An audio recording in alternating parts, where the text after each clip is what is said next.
এই এটা খেয়ে দেখো কেমন হয়েছে। দারুণ কিন্তু। আজকে ভেটকি মাছের পুর দিয়ে বানিয়েছি মাছের কচুরি। মাছের এই কচুরি বানানোর জন্যে প্রথমেই ময়দাতে নুন চিনি আর তেল দিয়ে মিশিয়ে অল্প অল্প জল দিয়ে মেখে নিয়েছি।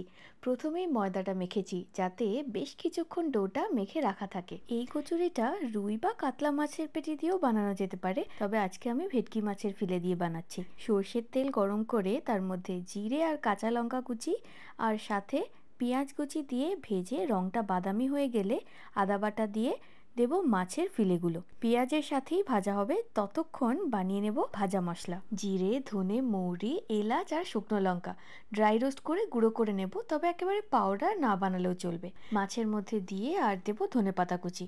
মশলার সাথে মাছ খুব ভালো করে মিশিয়ে নিয়ে পুরটা একটু ঠান্ডা হতে দেব। এরপর মেখে রাখা ময়দা থেকে ছোট ছোট করে লেচি কেটে ভিতরে মশলা দেওয়া মাছের পুর ভরে লেচির মুখটা ভালোভাবে বন্ধ করে দিতে হবে। ময়দা মাখা পুর বানানো এবং ময়দার মধ্যে পুর ভরা সব হয়ে গেছে। এবার শুধু কচুরির মতন করে বেলে গরম তেলের মধ্যে দুই পিঠ ভেজে নিলেই গরম গরম মাছের কচুরি একদম তৈরি। এই যে হালকা শীত পড়ছে, এই সময় বাড়িতে এইরকম মশলাদার মাছের কচুরি বানাতে কিন্তু একদম ভুলো না। সাথে আমি যেহেতু আজকে বানিয়েছিলাম শুকনো আলুর দমও।